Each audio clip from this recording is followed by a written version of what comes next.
With a population of just under 14,000, New Franklin is a small town located in Ohio. It's known for Edgewater State Park and the historic Tudor House. The town boasts stunning views, offering its residents a peaceful, rural experience paired with a relatively affordable cost of living. The people of New Franklin are famous for their friendliness, which gives the town its unique charm. It's also recognized as being 61% safer than other U.S. cities, frequently ranking among the top 100 safest cities in the country. That's why the tragic death of Ashley Biggs shook the community so deeply. Ashley Biggs was born on January 9, 1987, in New Franklin, Ohio. She was an only child, raised by her mother, Kimberly Biggs, and her stepfather. Those who knew Ashley described her as a kind, gentle soul, always smiling and full of joy. She was surrounded by a loving family, and at the age of 17, she met Chad Cobb, a 25-year-old man, during a double date at a local skating rink. They fell in love and began a serious relationship, eventually moving in together. A year later, they welcomed a daughter. However, the relationship between Ashley and Chad began to deteriorate. Friends claimed that Chad was abusive, often hitting her. Shortly after their breakup in 2008, Ashley enlisted in the U.S. Army, giving Chad full custody of their daughter. Unfortunately, Ashley was medically discharged due to her severe asthma and returned home to work as a pizza delivery driver for Domino's in Akron, Ohio. She had also started a new relationship with a woman named Brittany Dunson, and they planned to raise her daughter together. After a lengthy legal battle, Ashley was awarded full custody of her daughter, which angered Chad. He began threatening Ashley and Brittany, leading Ashley to obtain a restraining order against him. On the night of June 20th, 2012, around 11:42 p.m., a late pizza order came into the Domino's branch in Akron. The caller, identifying herself as Jenny, ordered a half pepperoni, half mushroom pizza. Ashley, working that night, decided to make the delivery. The address was located in a commercial area of New Franklin, and she was instructed to deliver the pizza at the back of the building. Ashley left just before midnight, and the staff expected her back within minutes, as the delivery was nearby and the streets were quiet. However, over an hour passed with no sign of her return. Concerned, her manager called Brittany, who hadn't heard from Ashley either. The manager then contacted the New Franklin police to report Ashley missing. Officers arrived at Domino's around 1 a.m. to gather information. Just as they were speaking with the staff, Brittany arrived, visibly worried. She informed the officers about Ashley's troubled past with her ex, Chad. Police assured her that they would search for Ashley and headed to the delivery address on a dark and secluded area. The business there was clearly closed, but in the parking lot they discovered a large pool of blood and scattered coins. It was no longer just a missing person case. Investigators believed that Ashley had been lured to the parking lot and ambushed, possibly by someone familiar with her schedule. They immediately began questioning Brittany, who revealed the intense custody battle between Ashley and Chad and the restraining order Ashley had recently filed. Brittany was certain that Chad needed to be questioned. Police checked their records and discovered Chad's history of violence against Ashley, including an assault charge from 7 years earlier. Early in the morning on June 21st, investigators arrived at Chad's house but received no response. However, a background check revealed that he owned a black SUV, registered to an address about half a mile from the delivery site. Officers went to the new address, which belonged to Chad's grandparents. There, they found a black vehicle parked behind the property. When they approached the vehicle, they found a woman and 4 children inside. It was Chad's new wife, Erica. She was taken into custody, and the children were handed over to family members.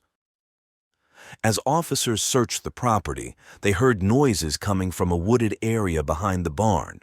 A search team ventured into the darkness and soon found Chad hiding in the woods, wearing camouflage. His clothes were stained with blood. Chad and Erica both refused to cooperate, but police were now certain something horrific had occurred. A search of the surrounding woods turned up a backpack containing a large knife, a neoprene mask, gloves, a taser, duct tape, and industrial zip ties, all near the area where Chad had been hiding. Blood traces were found on several of the items, deepening the suspicion of a brutal attack. It seemed like a dead end for the investigators, but they were on the verge of a breakthrough. After this discovery, they used helicopters and dive teams to search for any trace of Ashley or her vehicle. Despite their efforts, it seemed they had hit a roadblock until they received a call from a woman in a neighboring county. The anonymous caller mentioned that her house, situated on a hill, overlooked a cornfield. She had woken up and noticed something shiny near the edge of the field. Fearing that something suspicious was happening, she contacted the police. When investigators arrived at the scene, they found an SUV. It matched the description of Ashley Biggs' vehicle. As they inspected the interior, they discovered the body of a woman lying in the back seat. The scene was horrific.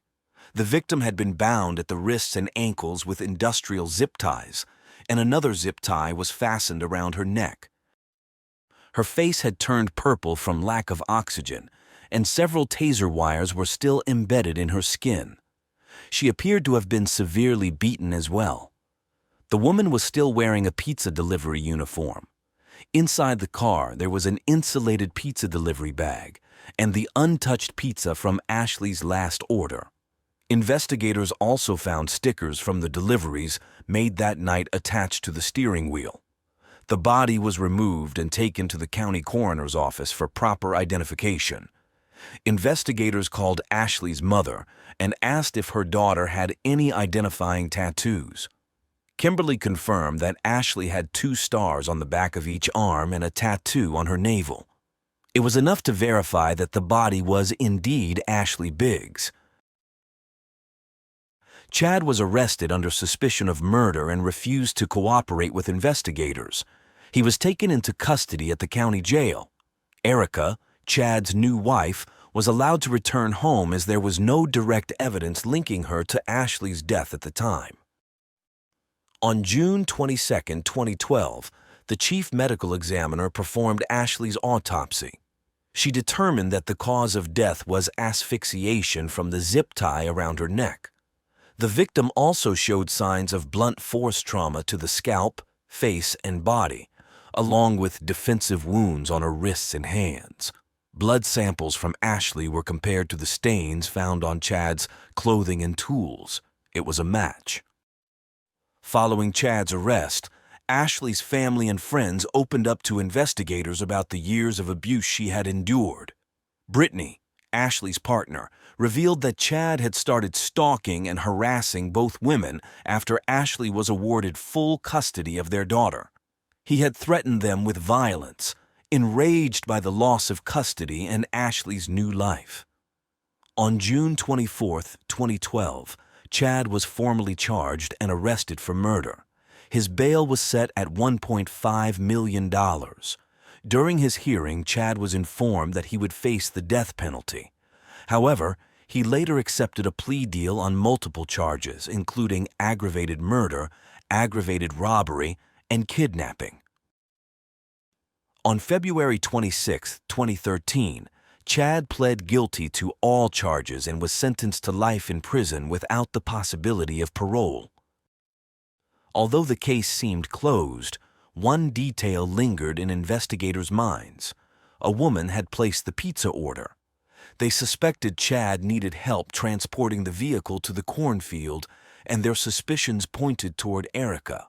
However, there was no concrete evidence linking her to the crime at that time. During the initial investigation, officers had made an interesting discovery. They found a receipt from a local store for the purchase of a prepaid phone on June 20th, 2012. Surveillance footage showed Chad, Erica, and their children leaving the store. Still, this wasn't enough to prove Erica's involvement in the murder. Erica moved on with her life after Chad's arrest. She filed for divorce and began a relationship with Chad's childhood friend, Christopher Michael Stefanko. Erica and Mike married and had a baby shortly after Chad's sentencing. However, Chad wasn't pleased with the changes around him, particularly Erica's new life. Though Erica initially brought the children to visit Chad in prison, those visits dwindled as her new marriage progressed, and eventually they stopped altogether. Around this time, Ashley's daughter began writing letters to her father in prison. In her letters, she described the emotional, physical, and mental abuse she was enduring at the hands of Erica. She spoke of how unhappy she was living with her stepmother in the new family. Chad, growing more frustrated, finally decided to tell the truth after 4 years in prison. In an unexpected move, he wrote a letter to the police. In it, he confessed that it was Erica who made the pizza order under the alias Jenny, and revealed that Erica had masterminded the plot. He also told the police that his mother had evidence that could help the case. This was the break the detectives had been waiting for. They contacted Chad's mother, who agreed to meet with them on January 2nd, 2018, nearly 6 years after Ashley's murder. She handed over a recording of a conversation she had with Erica 2 years after the murder, in March 2014. In the recording, Erica openly discussed the killing and admitted that she was not forced by Chad to lure Ashley with the fake pizza order. When asked why she recorded the conversation, she said it was as insurance for her son, Chad. The investigators realized that Erica had not only made an enemy out of Chad, but also his mother, as Erica had started keeping Chad's children away from their grandmother, which had created tension between them.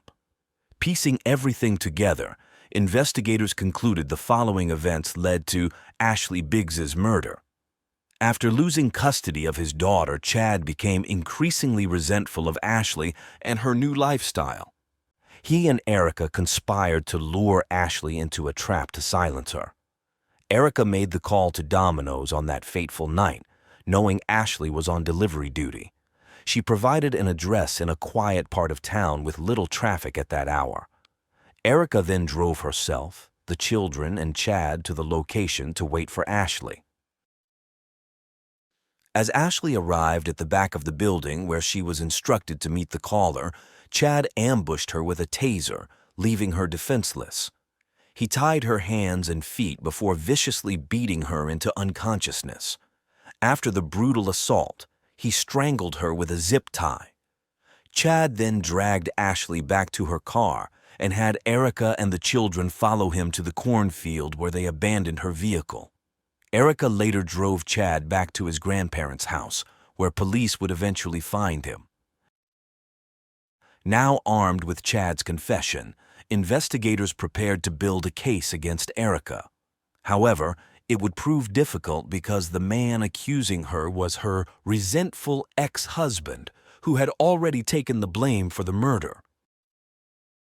Yet, in the recording, Erica admitted to being involved in the killing and even assisting in it. On November 11, 2019, Erica was arrested and charged with aggravated murder, aggravated robbery, and kidnapping. The prosecution faced an uphill battle as they worked to build a strong case against her. They focused on complicity law, arguing that without Erica's help, Chad wouldn't have been able to carry out the murder. This legal strategy ensured that both Erica and Chad would be held accountable for Ashley's murder, regardless of their respective roles. The prosecution also relied on character witness testimonies from individuals who knew about the conflict between Ashley, Chad, and Erica. A year after Erica's arrest, she was put on trial for her involvement in Ashley Biggs' murder. During opening statements, the prosecution argued that Erica was a key player in the crime and that, without her, it wouldn't have happened. They reminded the jury that under the law, anyone who aids, abets, encourages, or associates with another in committing a crime is just as guilty as the principal offender. In contrast, the defense focused on Chad, claiming that he was using this as a way to reduce his own sentence and secure an early release date. They painted him as someone who, after 8 years, suddenly decided to implicate Erica for his own benefit. Chad testified remotely about Erica's role in the murder, claiming for the first time that Erica was the one who strangled Ashley. His daughter was also called to the stand, testifying about her relationship with Erica and the abuse she endured.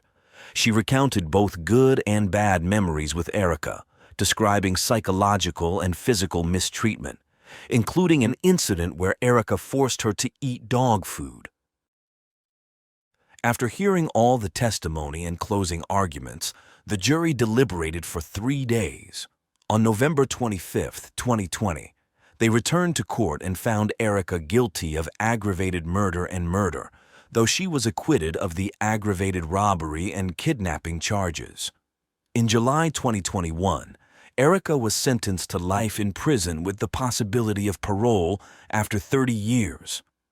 After her sentencing, Erica addressed Ashley's familia, saying she would gladly accept any blame if it brought them peace. In July 2022, Erica's conviction was overturned after the Court of Appeals ruled that her rights had been violated due to Chad's remote testimony, which was conducted because of the COVID-19 pandemic. Chad had testified from a separate courtroom, which the court deemed a violation of Erica's constitutional right to a fair trial. A new trial date has yet to be set. In December 2022, Erica requested a reduction in her bail while awaiting a new trial. Prosecutors argued that Erica posed a significant flight risk, given her previous conviction for aggravated murder. The judge upheld Erica's original $2 million bail, and she remains in jail awaiting her new trial. Chad and Erica's children are left grappling with the cruelty of their parents' actions, knowing that their decisions destroyed countless lives around them. They, like their half-sister, now grow up without the guidance of either parent.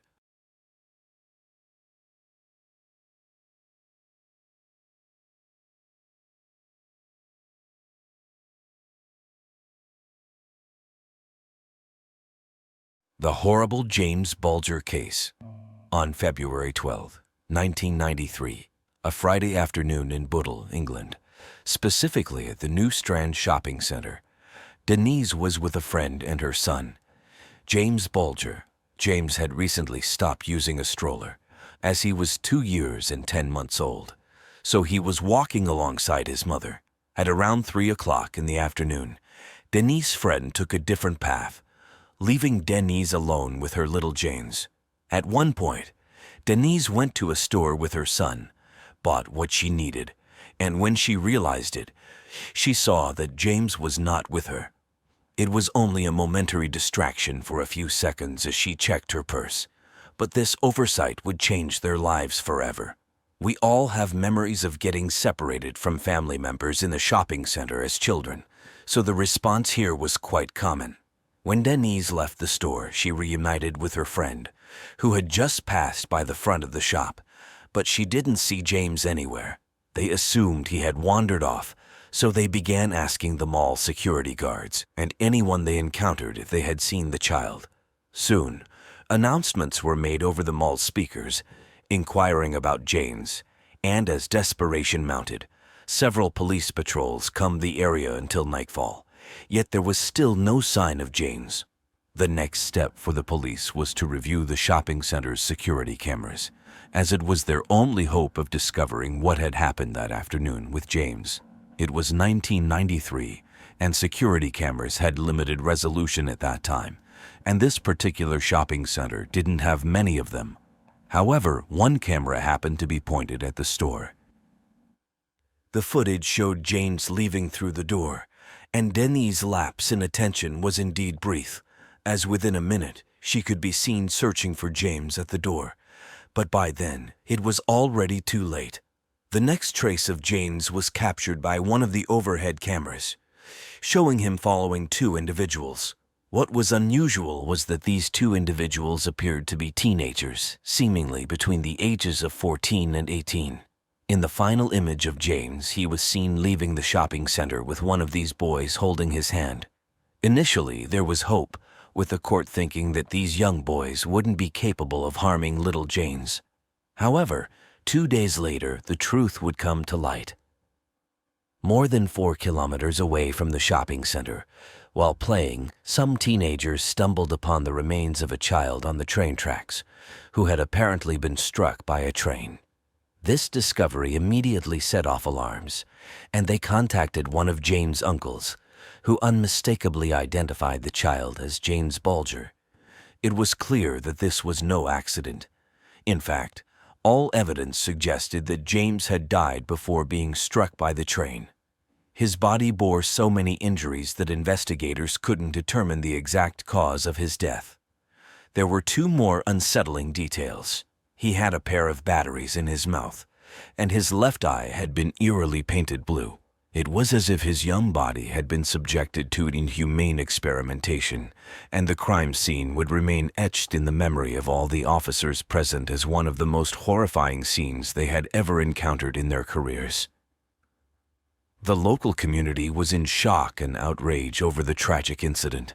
Many expressed their heartfelt condolences to the family, particularly Denise. While she had a momentary lapse of attention, it was a mistake anyone could make, and those with empathy could understand the immense pain she was going through. She replayed in her mind daily the haunting thought that she might have saved her son had she been more vigilant at that moment. In addition to the sympathy, there were some individuals, including her own husband at one point, who angrily confronted her and blamed her for not being attentive enough, asserting that the tragedy could have been prevented with more careful supervision. The potential key to identifying the culprit lay in the shopping center's security cameras, but their image quality was so poor that even determining the suspects' ages was impossible. Various media outlets attempted to enhance the images in hopes of identifying the individuals, but their efforts proved fruitless. The last glimmer of hope rested on someone coming forward to confess to the crime.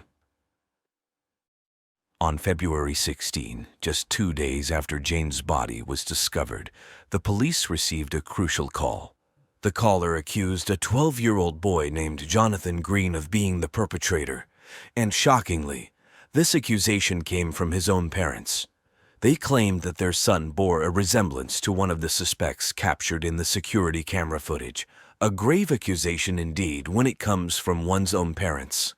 Law enforcement took this accusation seriously and subjected Jonathan to nearly 23 hours of relentless interrogation before eventually declaring him innocent. In a subsequent interview, Jonathan revealed the profound psychological trauma he endured during this time, spending countless sleepless nights. The intensity of the questioning even tempted him to falsely admit guilt at one point. The parents, however, did not hesitate much before making the accusation, even though the images they based it on were captured just days earlier. Furthermore, Jonathan was a mere 12 years old, and giving him the benefit of the doubt should have been a priority. The only evidence against him was a vague resemblance, which wasn't particularly strong given the poor image quality, akin to images taken through a blender. The media, driven by the pursuit of attention, without much consideration, broadcasted Jonathan as the prime suspect. This prompted people, fueled by a thirst for justice, to attack the vehicle in which he traveled with his parents and to vandalize their home by pelting it with stones until all the windows were shattered. The harassment was so severe that the Greens had to abandon their home and relocate to another city. Just 6 days after Jane's disappearance, A television program showed all available information about the case up to that date, hoping that a viewer might provide a clue to apprehend the culprits. The program was immensely popular at the time, and following its broadcast, the police received several calls, with one call standing out as particularly valuable. It came from a woman who firmly believed that the real culprits were Robert Thompson and John Venables. These boys were known for their mischievous behavior, which had escalated into criminal activities such as theft. They had gained a notorious reputation at their schools and were frequent truants. However, a significant conflict arose when the police suspected that the culprits were at least 14 years old, while these potential suspects were just 10 years old. Due to this discrepancy and the fact that there were several other suspects of similar age, the police decided to pay a visit to the homes of these young boys, although their expectations were not high. Initially, they observed some peculiar behavior, but it was challenging to draw definitive conclusions from these observations since the police had very little experience dealing with child offenders of this age. Subsequently, it was confirmed that both boys had skipped school on that particular day. Additionally, there was a noticeable detail. One of John's shoes displayed clear stains of blue paint. This piece of evidence led the authorities to consider them as prime suspects, and they were promptly taken to the police station. Unlike the previous case with Jonathan, this time the authorities handled it discreetly to prevent the young boys from enduring the extensive hours of questioning in a single session. Consequently, the interrogations were spread out over multiple days. The initial day of questioning proved to be challenging, given the boys' age of just 10, and the authorities couldn't subject them to the same scrutiny as adults. As a result, both boys steadfastly denied any involvement in the crime, and their age and emotional state played a significant role in this response. However, as the interrogations continued into the second day, a marked contrast emerged between Robert and John. Robert remained composed, displaying little emotion, not shedding a tear, and maintaining a stoic demeanor. On the other hand, John's emotional resilience began to waver, and he eventually confessed to the crime. John revealed that on that fateful afternoon, he and Robert had decided to skip school as they often did and ventured to the shopping center. Their initial actions upon arrival included stealing various items, among them a pair of batteries and a can of blue paint. Growing weary of their theft spree, a sinister idea took hold in their young minds, the idea of kidnapping a child. They planned to take the child onto the street and push them in front of an oncoming car. To execute this plan, they first signaled to another child to approach them. Fortunately, the child's vigilant mother intervened in time, preventing any harm. Continuing with their disturbing plan, as they passed by a butcher shop, they signaled to James Bulger through the window. Tragically, James responded to their call and left the shop, unbeknownst to his mother. The two boys quickly whisked James away from the shopping center to carry out their dark scheme. However, James, with his remarkable balance, made it challenging for them to push him far enough onto the road for a car to strike him. Undeterred, they decided to take James to a nearby canal, intending to push him in and drown him. Upon reaching the canal, they pushed him from above, but instead of falling into the water, James tumbled and struck his forehead, resulting in a visible bump. His cries for help filled the air. It is estimated that approximately 38 individuals witnessed these two boys with James, and a few inquired about their actions. Initially, one of the boys falsely claimed that they were brothers, which caused frustration among those who witnessed the incident. It is important to note that the onlookers faced a challenging situation involving children who appeared innocent, making intervention at the time more complex. However, what remains alarming and subject to criticism is the false explanation provided by John and Robert to one individual, stating that James was a lost child, and they were taking him to a police station. At that point, an adult had to be held accountable because this tragic incident could have been prevented. It's clearly irresponsible to entrust the care of a lost child to two 10-year-olds. After walking for more than 4 kilometers, the boys took James to a remote railway track, devoid of any witnesses, and carried out unspeakable acts that are too gruesome to detail. They utilized whatever items they could find, including bricks, stones, and even a hefty 10-kilogram metal bar, inflicting unimaginable suffering upon James. When he lay lifeless, their intentions were unclear, whether to stage it as an accident or to inflict further harm on this young life. They left his lifeless body on the railway track, concealed beneath debris, to remain unnoticed until a passing train. Even the police found it difficult to comprehend such a horrifying reality, and they believed that there must have been prior signs or indicators. Consequently, they decided to delve into the backgrounds of these two young boys. As the police investigation continued, it became evident that both boys had experienced remarkably similar childhoods. Robert Thompson resided in a dysfunctional household where he and his 6 siblings suffered constant abuse from their father. His mother grappled with severe alcohol-related issues and had once attempted suicide while setting their home on fire. Robert had earned a reputation as a thief, displaying violent tendencies and compulsive lying. John Venables, on the other hand, came from a fractured family where his parents were divorced, and he received minimal attention and affection. Coupled with his short temper, John often engaged in mischief and fights to garner attention, eventually leading to his expulsion from school. It's widely believed that Robert took on the role of the ringleader during their terrible actions. Throughout the interrogations, both boys attempted to shift blame onto each other. Robert, displaying a shrewd demeanor, would acknowledge his presence but claim that he left when he saw John beginning to torment James on the railway tracks. When confronted with questions that cornered him, he would feign tears without shedding a single drop.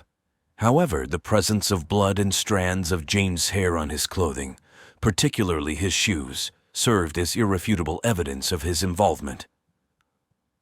Consequently, on February 20, both were declared guilty, identified only as Boy A and Boy B to circumvent potential issues similar to those faced by Jonathan Green. It was known only that they were two 10-year-old boys residing in Walton. This case was a recipe for turmoil. The brutal murder of a child as innocent as a 2-year-old had shaken the community, evoking tears and profound anger. The sentiment was so intense that it practically condemned the perpetrators to a life in hiding if they ever ventured into the public sphere. Yet, these culprits were merely children of 10, making any sentencing decision the subject of heated controversy. There was a significant divide in public opinion regarding the appropriate punishment for John Venables and Robert Thompson. While some called for the death penalty, others believed that a regular prison sentence would suffice. The debate also centered around the issue of anonymity. Why should these boys be shielded from public exposure when other murderers were not afforded the same privilege? Revealing their real names would effectively have been a death sentence, erasing all the efforts invested in their psychological rehabilitation. However, some may argue that if they didn't afford James a chance to live, why should they be allowed to live freely? When the trial started, the parents of the accused were moved to different parts of the country and assumed new identities following death threats. The full trial opened at Sessions House, Preston, on 1 November 1993, conducted as an adult trial with the accused in the dock away from their parents, and the judge and court officials in legal regalia. The boys denied the charges of murder, abduction, and attempted abduction. James's mother, devastated by the loss of her son, could only muster the strength to attend the day of the verdict. It wasn't until the sentencing that the judge permitted the media to publish the faces of Robert and John, who had shown no remorse throughout the 17-day trial.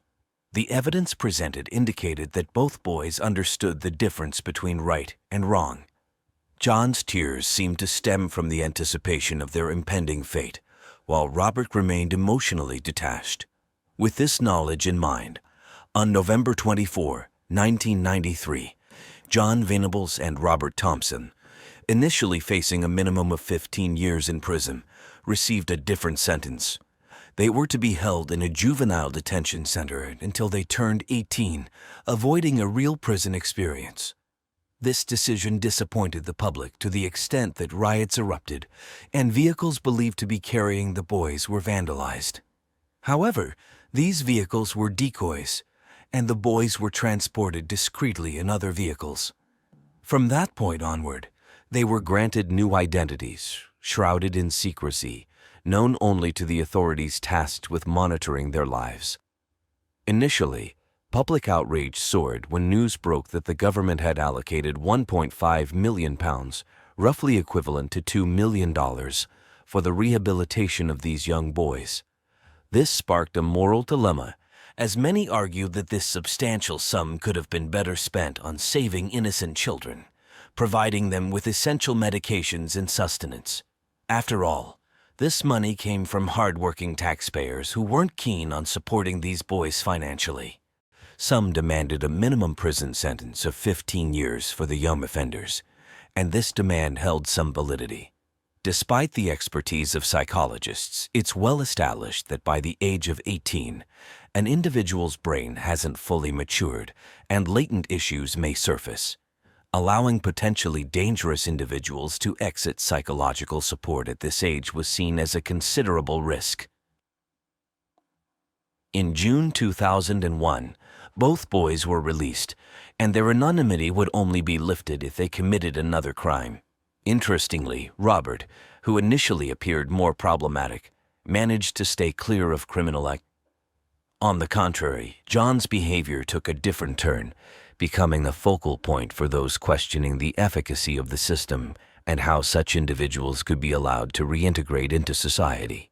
John's criminal history began with a brief jail sentence in 2008 for instigating a bar brawl and being found in possession of drugs.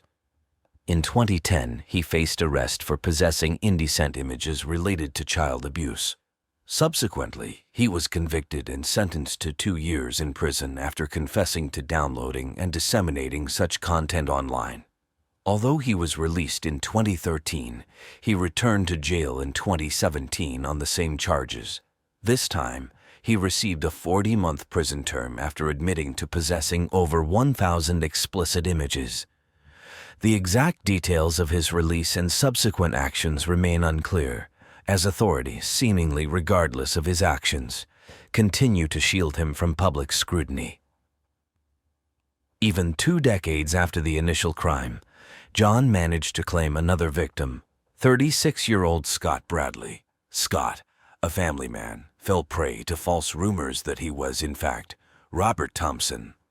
Over several months, he endured relentless harassment, insults, and threats directed at his family, and most importantly, his beloved son. During one phone call, he confided in his mother, expressing his unbearable distress and a desire to end his own life. Regrettably, she didn't take his words seriously, assuming the situation would eventually subside. Tragically, on August 10, 2012, Scott Bradley's mother discovered her son's lifeless body hanging from a noose. When authorities arrived at the scene, they determined it was a case of suicide. The mother of James Bulger, along with countless others, couldn't help but wonder if this tragedy might have been averted had the true identities of the original perpetrators been revealed. In late June 2019, it was reported that British officials had considered resettling Venables in Canada, Australia, or New Zealand, due to the high cost behind protecting his anonymity. British authorities had reportedly spent £65,000 in legal fees to keep Venables' identity a secret.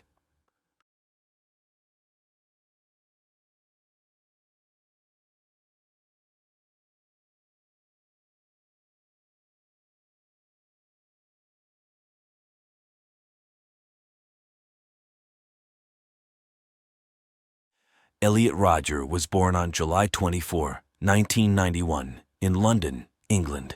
His parents were Peter Rodger and Lee Chin Rodger. both very young at the time of conceiving the child, and while growing their professional careers. Peter was dedicated to photography, dreamed of becoming a renowned filmmaker in Hollywood. Lee Chin was a young woman from Malaysia who had come to the United Kingdom to work as a nurse on film sets. Thanks to her job, she had the necessary contacts to fantasize about the idea of moving the family to the United States, where big dreams come true. George Lucas, no less, was a close friend of Lee Chin. In the years following after Elliot's birth, the family prepared for the big move, and after the arrival of their fourth member, Georgia, in 1996, they finally embarked on the journey that changed their lives. That year, the four of them took their belongings and settled in California, close to movie stars and huge recording studios. A new chapter in the life of the Rodgers began. However, not everyone was pleased with this change. For the first time, sadness appeared within Elliot. For him, the happy days had been left behind in London. But after a brief period of adaptation, he was ready to become the happy child he once was. When it was time to start at his new school, his limited social skills became evident. Elliot was extremely shy and rarely had the courage to approach other children, to start a conversation or join a game. In these situations, it was his mother who intervened and invited some classmates over to play at the house. Then, everything would go normally, and Elliot seemed to integrate easily. Although there were numerous moves, after a while, the Rodgers found their place and began to form bonds in the country they had arrived in. The adults had their friends, their dream jobs. Elliot was doing well in school. Everything seemed to be going as planned. But the dream was short-lived. By the time Elliot turned 7, the fights between Peter and Lee Chin became more frequent. The situation became unbearable, and after a few months, the couple decided to separate. This event significantly affected Elliot's emotions and behavior. The child began to feel resentment towards his father, especially when, shortly after, he introduced him to his new girlfriend. He couldn't believe what he was doing to his mother. He refused to go to his father's house because he was hardly ever there, and he had to spend time with his father's new girlfriend, whom Elliot felt was trying to impose rules as if she had authority over him. But other, more important issues were on his mind, and soon his parents' breakup became a secondary concern. What really obsessed him was figuring out how to make friends and be seen as a popular kid. He observed from a distance the behavior of the classmates he admired, wanting to emulate their appearance so others would notice him. Until that point, he had felt invisible everywhere except at home. At home, his mother indulged all his wishes and whims, but outside, he felt that no one acknowledged his existence. He did everything within his power to change this, seeing that his father, a good and successful man, had quickly found a new woman. Elliot concluded that this was the way to stand out among people and eventually become a great seducer. He asked his parents for permission to dye his hair blonde, changed his outfits to urban clothes, like those worn by skaters, bought a skateboard, and started practicing. His plan seemed to be working. For the first time, he felt he could find a group of friends on his own, without the need to talk too much. But at the same time, he was not so good with physical skills. There was always someone better than him. This discovery filled him with hatred. This was the first time he began to experience envy and jealousy. Others seemed to fit perfectly into the world, but for him, it seemed an impossible task to accomplish. Unfortunately, this thought began to completely take over his mind, plunging him into a vicious cycle of resentment. By the time he reached adolescence, his obsession took another turn. The idea of getting a girlfriend and losing his virginity began to occupy his head all day. He knew that day would come. Each day, his group of friends demanded him to do something he didn't want to do. He himself claimed that he was desperate to catch the attention of women, to receive the love that had been denied to him so far, to lose the virginity that made him look as a loser. Time kept passing, and he was still unable to achieve his goal. He couldn't understand why women didn't notice him, why they didn't choose him and preferred to go out with unoriginal boys, only dating good-looking guys whom he considered stereotypes. After constant frustrations, which accumulated from failed attempts to relate to other people, he immersed himself in the world of video games. There, he found an escape from the harsh reality he faced daily. He distanced himself from the few friends he had managed to make with the help of his mother, and fully delved into the parallel universe of role-playing games, losing interest in everything else. At school, they began to bully him for being the quiet and calm boy, and also mocked him for his fear of talking to women. When the situation became unbearable, his parents decided to change his school. However, this measure turned out to be even worse, as he was sent to a school with a larger number of students than the previous one, which caused him overwhelming anxiety. At that establishment, he also suffered bullying from his classmates. He then begged his parents not to send him back to that place. Complying with his request, they decided to send him to a smaller part-time institution. Elliot felt more comfortable there, but still, none of his classmates were to his liking. The hatred for people was already entrenched in him. He saw himself as superior to others, who were incapable of noticing him. For this reason, he believed he was doomed to a lonely and miserable life, while other boys his age lived their lives fully, partying, having intimate relationships, and socializing with friends. The envy and jealousy he had begun to feel during his childhood took over his body, filling him with fury and hatred towards all humanity. These thoughts led to several episodes of crying where he expressed being fed up with his life. The experiences that had led him to constant frustration and the new family his father had formed eventually plunged him into a deep depression. Although he refused to leave his room, his parents decided to take him to a psychiatrist. The professional prescribed medication, but Elliot refused to take it, insisting he was not sick. Nevertheless, the first signs that something was not right began to appear. When it was time to go to university, his parents thought it would be a good idea for Elliot to live on the campus of the University of California. Perhaps being away from his family, the boy would find a way to relate to people his age without the intervention of his mother or any other adult. However, once again, the plan did not turn out as expected. Elliot lived with other classmates, but he didn't even engage in conversation with them. He found it impossible to share his space with others. Everything seemed to be an attack on him. Moreover, reality hit him hard again. The city where he lived was full of young people having fun day and night, walking hand in hand with their partners, and he couldn't even approach anyone. He then thought that, although he hated them, the only option to get a girlfriend was to become like one of them. He took advantage of his parents' good economic position to build a personality based on wearing designer clothes, driving a high-end car, and flaunting the money he had to be seen as a sophisticated, cultured, and fascinating man. To do that, he had to become rich, and the easiest way to do it was by betting on lottery tickets. He invested the money his parents sent him, learned gaming strategies, and dedicated his time to achieving his goal. But once again, his plan did not come to fruition. It was impossible for him to contain the rage he felt seeing others have the life he desired and believed he deserved. He then began to frequent websites to learn how to seduce women.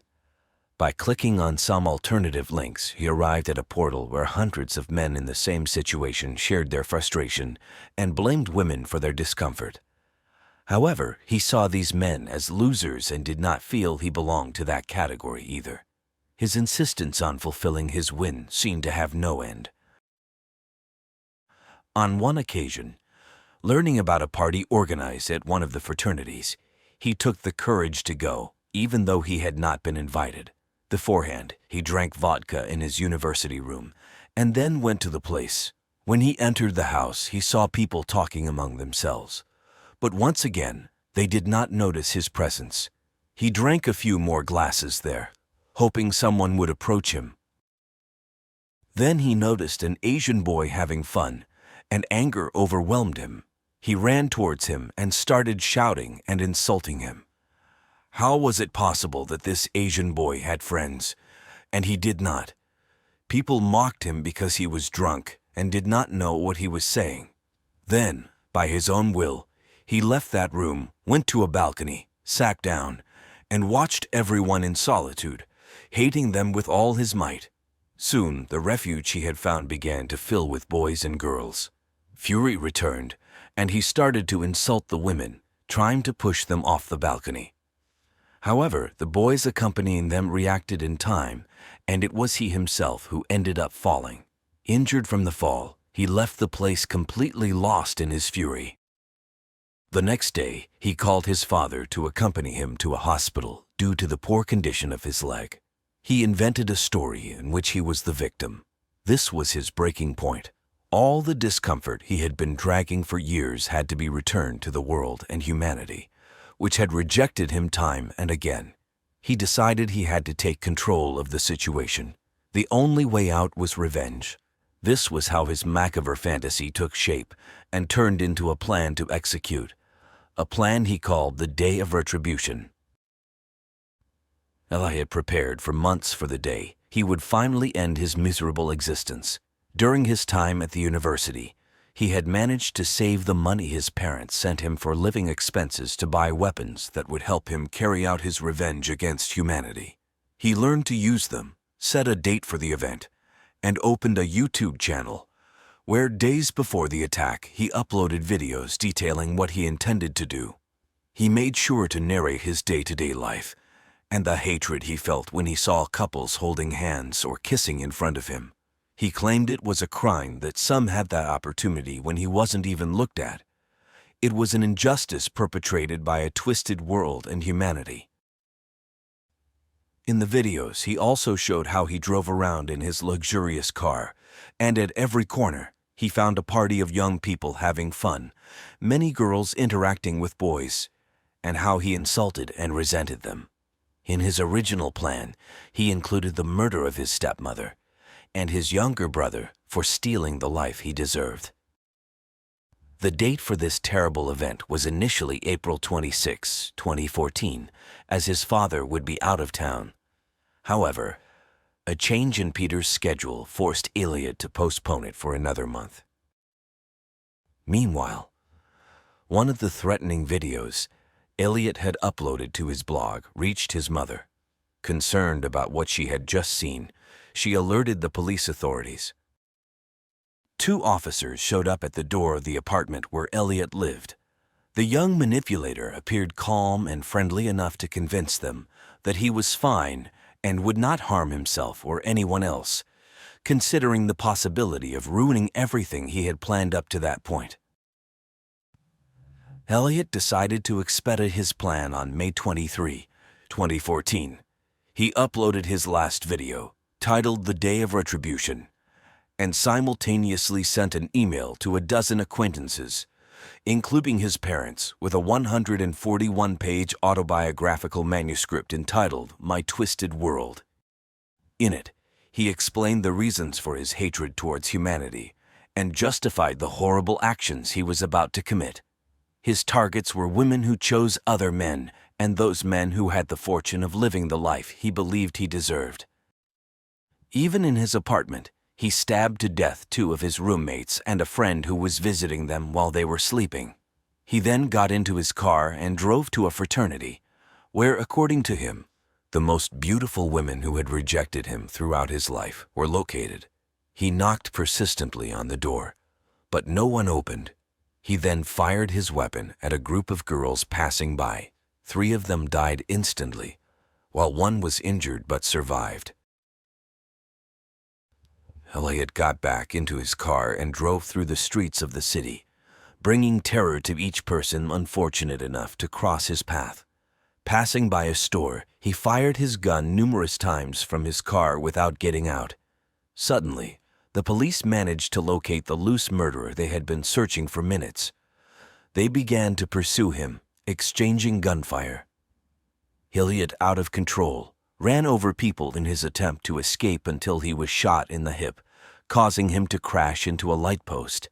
Then, in the immense silence that finally enveloped the terrified city, a final explosion was heard, coming from the interior of the vehicle Elliot was driving. When the officers approached, they found him dead with a head wound. In total, 7 people perished that fateful night, including Elliot Rodger. After the desperation and fear that ran through the blood of the witnesses of the tragic event came desolation. No one could believe what had happened on May 23, 2014. The families of the victims were inconsolable at the fatal end of their loved ones. Even his parents could not comprehend the terrible, drastic decision their son had made.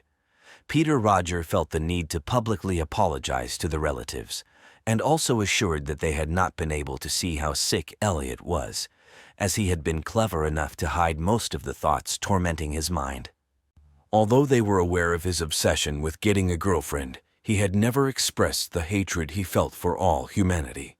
Peter assured that he would live tormented for the rest of his days, knowing that his son took the lives of innocent people due to severe disorders that had not been detected in time. Although they were aware of his obsession with getting a girlfriend, he had never expressed the hatred he felt for all humanity. Peter assured that he would live tormented for the rest of his days, knowing that his son took the lives of innocent people due to severe disorders that had not been detected in time. In this account, Rodger recounted that as soon as his ex-wife received the email containing the manuscript, she called him desperately to warn him that something bad was about to happen. They believed Elliot was going to take his own life. They then drove to meet him and convince him not to do anything rash. But by the time they arrived at the place, the attack had already started, and the news from the police was the death of their son and 6 other people. In an attempt to remedy what Elliot caused, Elliot's parents dedicated their days to joining the fight for improvements in the health system and against gun possession. The case of Elliot Rodger demonstrated that once again, an entire system failed to protect people's integrity. When officers arrived at his apartment, they discovered his collection of knives and other sharp objects, as well as his writings and books about mass murderers. Mental health professionals were also unable to recognize that they were dealing with a severe narcissist, an antisocial person lacking empathy, who endangered his life and others, but they managed to deduce it after his act of revenge. What is even more striking is that while for some, Elliot Rodger was a heartless murderer, for others, he represented someone who did justice for people who feel invisible.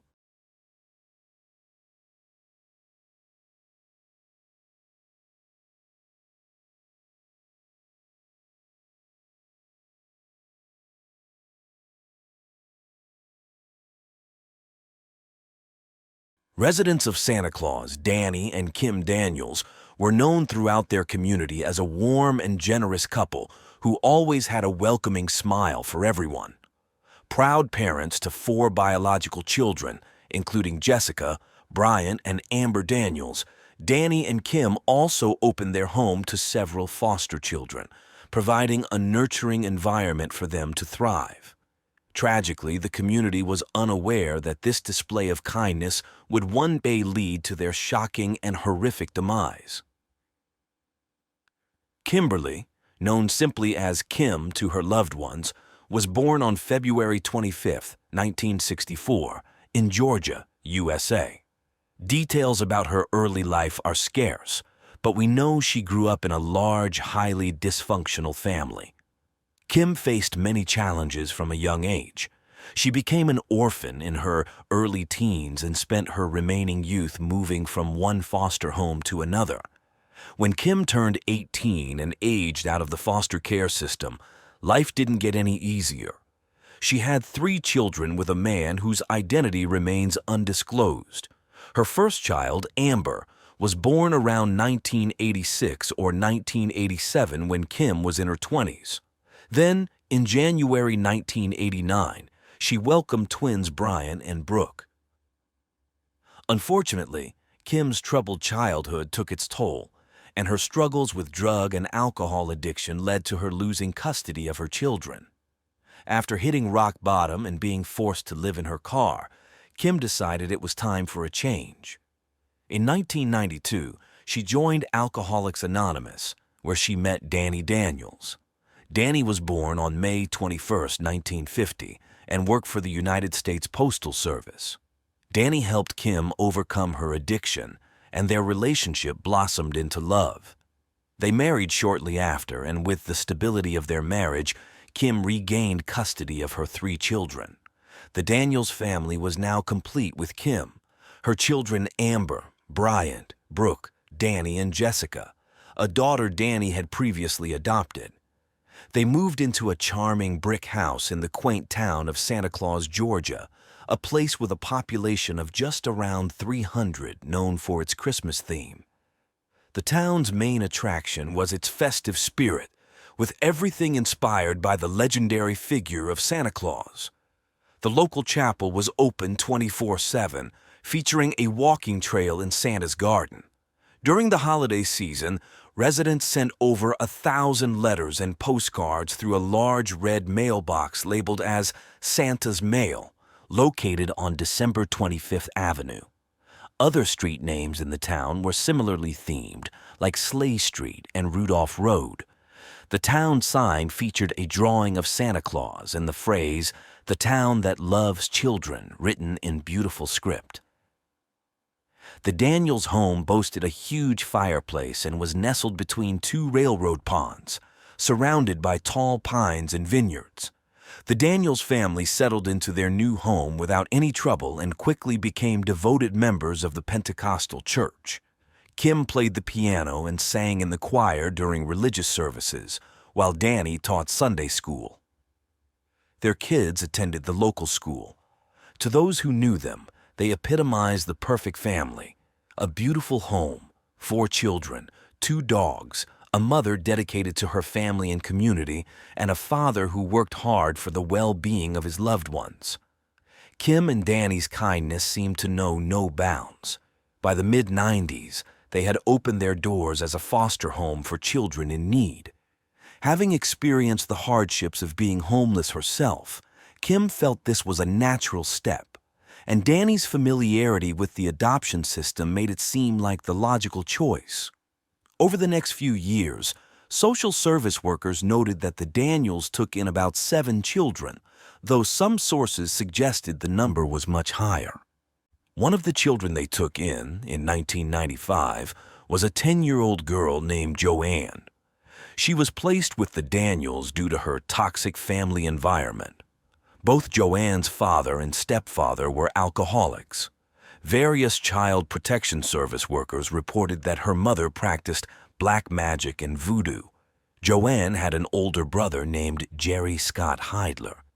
Born on June 9, 1977, Jerry was described as a kind young man who got along well with children.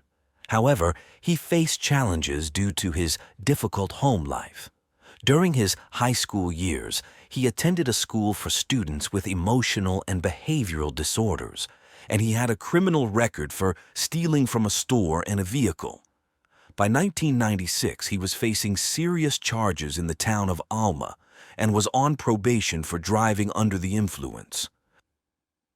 While Joanne was under Kim and Danny's care, Jerry often visited the family home to see her, sometimes even staying overnight. After Joanne returned to her family, Jerry continued to maintain a relationship with the Daniels.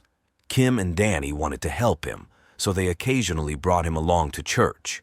This continued for over a year, but by 1997, Danny started noticing that Jerry, then 20 years old, seemed to have a particularly close relationship with his 16-year-old daughter, Jessica, and he wasn't the only one who noticed. Concerned for his daughter's welfare, Danny decided to confront Jerry. He spoke to him seriously, and after this conversation, Jerry no longer visited the Daniels' home or accompanied them to church. In December of that same year, The Daniels were getting ready to celebrate the holiday season. Christmas was Kim's favorite time of the year, a sentiment deeply rooted in her own experiences of spending many Christmas Eves alone during her years in foster care. Because of this, she went out of her way to create the best possible Christmas experience for every child in her home, both her own kids and those temporarily under her care. She spent a good part of the year collecting gifts, which she stored in the attic of the house. This year, the room was packed with toys, video games, movies, and clothes. The holiday decorations began early in December, and by the time the tree was up, it was surrounded by dozens of presents. On the night of December 3rd, 1997, the Daniels family went to bed after a day like any other. At that time, in addition to their 4 children, they were caring for 3 more foster kids: Amanda, age 9, Corey, age 4, and Gabriel, who was just 10 months old. The 2 older children had been with the Daniels for several years, and the baby had been in their care since his birth. It was clear the Daniels had grown deeply attached to these kids and were even considering officially adopting them. Sadly, they would never have the chance to fulfill this wish and give these children a permanent home. While the Daniels had started December ready to enjoy the festive season, Jerry was experiencing a completely different situation. On that same December 3rd, he attended the funeral of a baby belonging to a friend of Jerry's named Mary. Around the same time that Danny had forbidden Jerry from getting close to Jessica, Mary had become pregnant. Tragically, 6 months later, she lost the baby. While it was never confirmed whether Jerry was the father or not, the funeral was nonetheless a painful event. After the ceremony, Jerry drowned his sorrows in alcohol at a local bar, where he also played pool for a while. Several hours later, in the early hours of December 4th, Jerry stole a black van from his neighbor and drove to the Daniels' home. The family was completely asleep when Jerry entered the house through a bathroom window. He then headed straight to Kim and Danny's bedroom, where, due to his many previous visits, he was familiar with the layout of the room and knew where the gun cabinet was located. Jerry grabbed a semi-automatic shotgun and loaded it. He then walked out to the back door of the house, holding the gun in one hand, and proceeded to smoke a cigarette before re-entering the house. The sequence of what happened next remains somewhat unclear, as Jerry's own statements did not align with what was later reported during the trial. According to Jerry, he first entered the room where Bryant, one of Kim's biological sons, was sleeping. Without the 8-year-old boy even realizing what was happening, Jerry pointed the rifle at his head and fired. Bryant died instantly. The gunshot woke Jessica, who saw Jerry in the room with the weapon and immediately ran out. Jerry chased her and shot her in the back of the neck just as she entered her parents' bedroom, likely seeking help. Jerry then turned the gun on Kim and Danny, who were still in their bed. The shot aimed at Danny was not very effective, and Danny raised his arms in an attempt to protect himself. Jerry reloaded the rifle and fired 4 more times at Danny, ultimately ending his life. Although this was the sequence of events Jerry later confessed to, court documents suggest that the first victims were actually Kim and Danny. Jessica was awakened by the loud noise of the gunshots, and then came the tragic end of young Bryant. Regardless of the exact sequence, the harsh reality was that Jerry had cold-bloodedly taken 4 lives without any apparent reason. However, Jerry's criminal actions that night were not yet over. 5 more children remained alive in the house: Amber, Brooke, Amanda, Corey, and Gabriel. Some reports mention that Jerry's sister Joanne was with the Daniels at the time of the attack, but court documents clarify that she had not been in the house since her foster care stay in 1995. Jerry went to the room where the 3 girls were sleeping. He told them that a man had broken into the house and that Kim had asked him to take them to safety. The girls, who knew and trusted Jerry, believed him and followed him to the van. Gabriel, the baby, just 10 months old, and Corey, the 4-year-old, were left behind in the house with the bodies of their parents and siblings. Jerry then drove the 3 girls about 15 miles to the Altamaha River. He parked in a secluded area under a bridge and proceeded to sexually abuse 10-year-old Amber. It was not entirely clear if Brooke and Amanda witnessed this heinous attack. After raping the little girl, Jerry threw the gun into the river and continued driving with the 3 girls about 72 miles away from the Daniels residence. After committing these horrific crimes, Jerry dropped the girls off the vehicle and left them abandoned on a dirt road. He then returned to his mother's house in the town of Alma, where he spent the next few hours sleeping and playing video games with his brother as if nothing had happened. At one point, Jerry asked his brother if he had ever killed someone. Upon receiving a no as an answer, Jerry remarked that doing so made him want to go out and harm more people. While Jerry was living out his twisted fantasies without any apparent remorse, the 3 young girls he had abandoned were walking terrified and shivering through the dirt streets, their nightgowns the only protection against the cold. Around 4 a.m., a local hero and his wife were alerted by their dog's incessant barking. Looking out the window, they saw the 3 defenseless girls in the street, immediately took them in, and called the police. The authorities arrived within minutes. Although the girls were in shock, they were coherent enough to tell the police they had been kidnapped from their home in Santa Claus, providing their address. 2 officers were dispatched to the Daniels residence. They arrived at the brick house around 5:10 a.m. on that December 4th. From the street, the silence of the house created a chilling atmosphere. The front door was open, and when no one answered their calls, the officers checked the windows and saw the arm of a young child on the top bunk of a bunk bed. They loudly announced their presence before entering the Daniels residence. With all the lights off and the winter sky still dark, the house was shrouded in shadows. As they moved through the rooms using their flashlights, the officers stumbled upon the horrifying scene of young Bryant, still clutching his teddy bear, his head covered in blood. In the background, they could hear a clock alarm and the cries of a baby. It was Gabriel, found in his crib in Kim and Danny's room. There, the police also discovered the body of Jessica, lying between the hallway and the door, and in the bed, Kim and Danny were found deceased.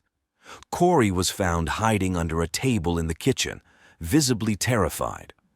The officers also noticed that the gun closet was open. The residence was declared a crime scene, and more investigators soon arrived. Suddenly, Santa Claus, a town where everyone knew each other and which prided itself on being the town that loves children, became the center of a quadruple murder and the abduction of 3 minors. This drew a rapid influx of journalists. The county prosecutor told the press that while the motive for the attack was not yet clear, it was not believed to be random. They were almost certain that the perpetrator was a friend of the Daniels, or at least someone who knew them. The scene was meticulously photographed and videotaped. Forensic technicians collected samples, vacuumed for traces of hair fibers and clothing, and found shotgun shells scattered throughout the house.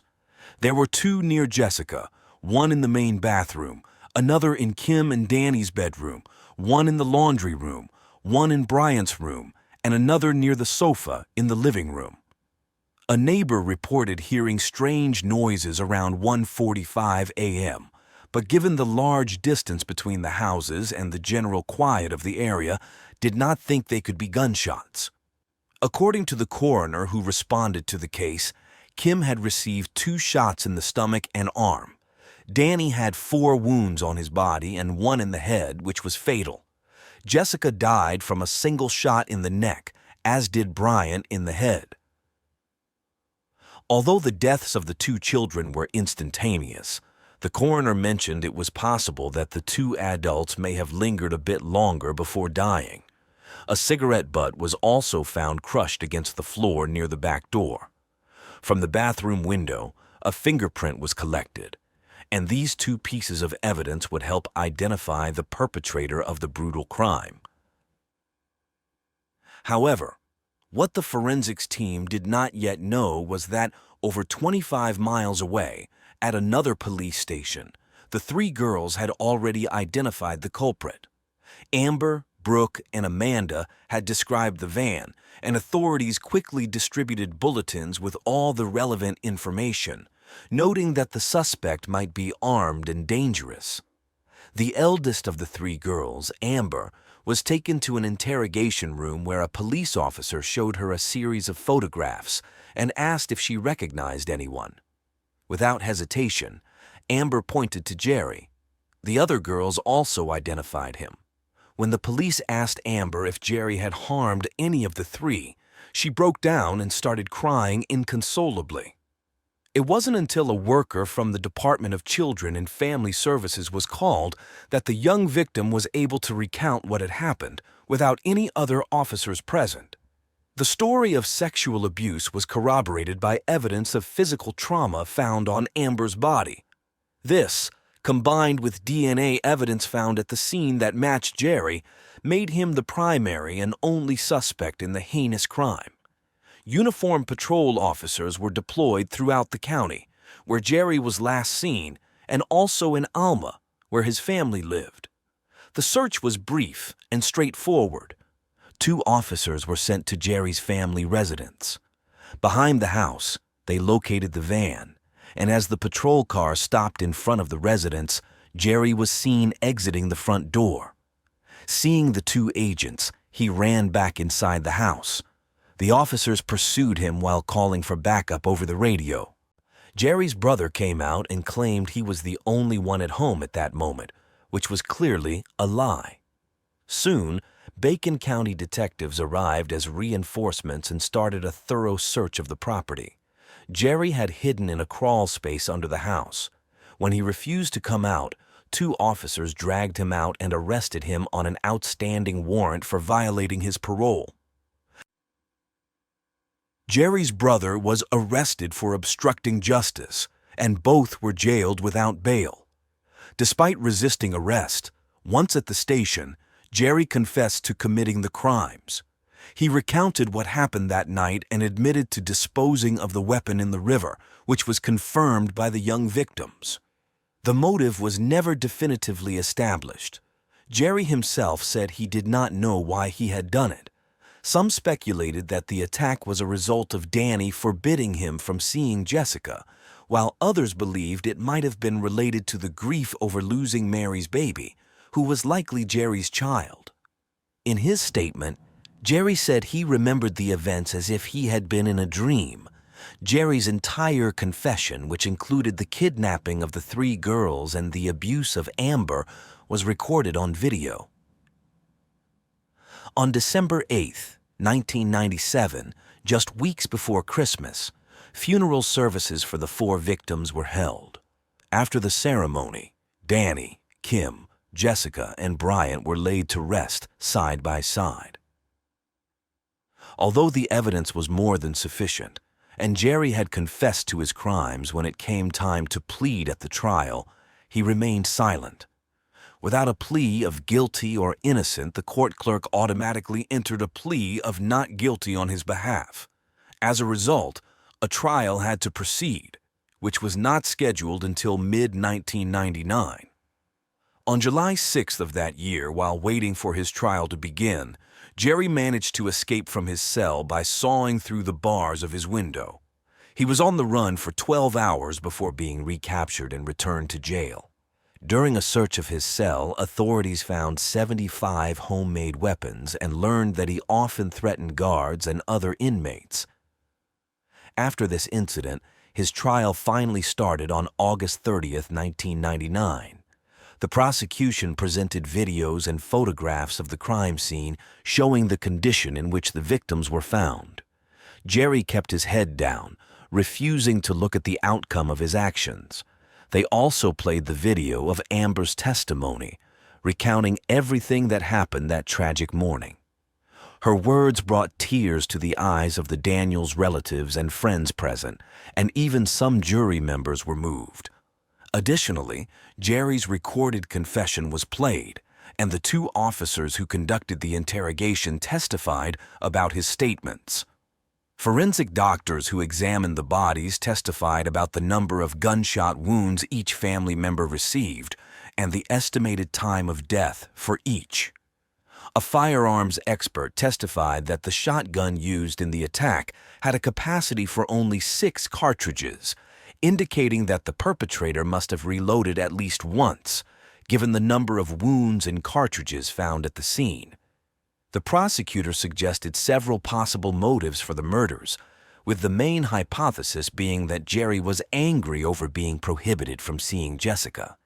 The defense, on the other hand, pleaded guilty but requested a verdict of insanity to avoid the death penalty. As part of this strategy, 3 court-appointed experts were required to examine the accused's mental state before the trial.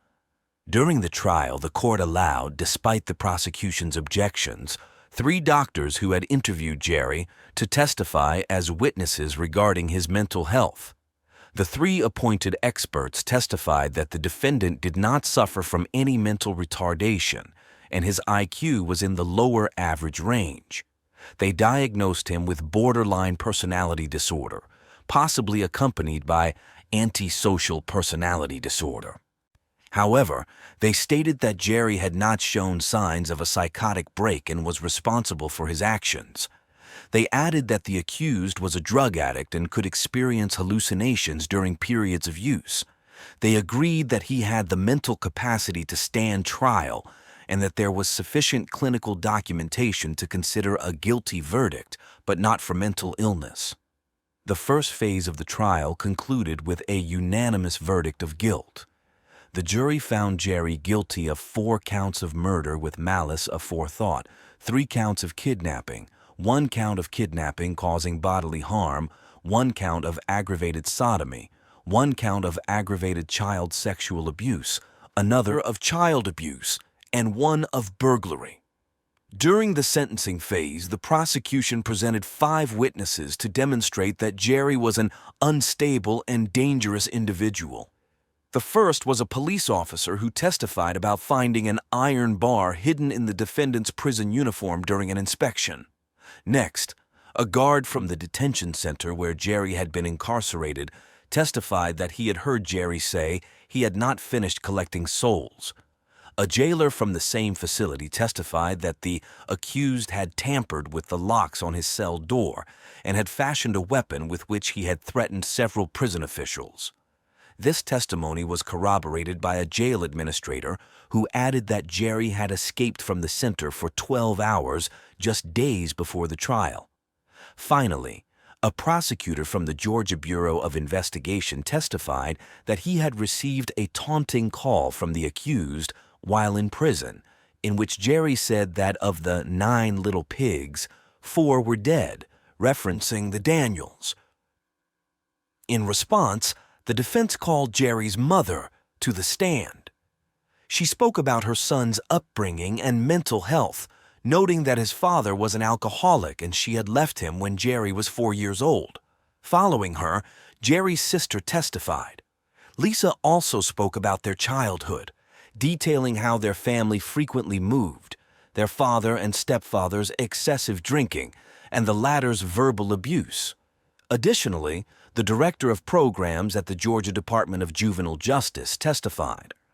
He had managed Jerry's family's case and mentioned that Jerry had entered the juvenile justice system at 14 or 15 years old after a confrontation with his stepfather.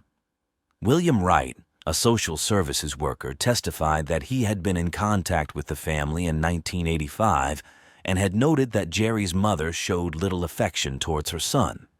Jerry's foster mother from August 1988 to March 1989 recalled that the 11-year-old Jerry was afraid of the dark and irrationally feared that a knife might fall from the ceiling and cut him.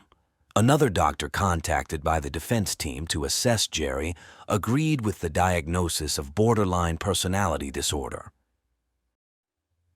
On September 4, 1999, nearly 2 years after the gruesome murder of the 4 Daniels family members, the jury found aggravating circumstances and recommended the death penalty for each of the 4 counts of murder with malice aforethought. Jerry was also sentenced to 2 consecutive life sentences for aggravated sodomy and kidnapping causing bodily harm, 30 consecutive years for aggravated child abuse, and 20 consecutive years for each of the remaining charges. After hearing his sentence, Jerry cried, showing emotion for the first time. The judge followed the jury's recommendation and sentenced 22-year-old Jerry to death by electric chair. The sentence was automatically appealed according to state laws, but was upheld by the Supreme Court of Georgia.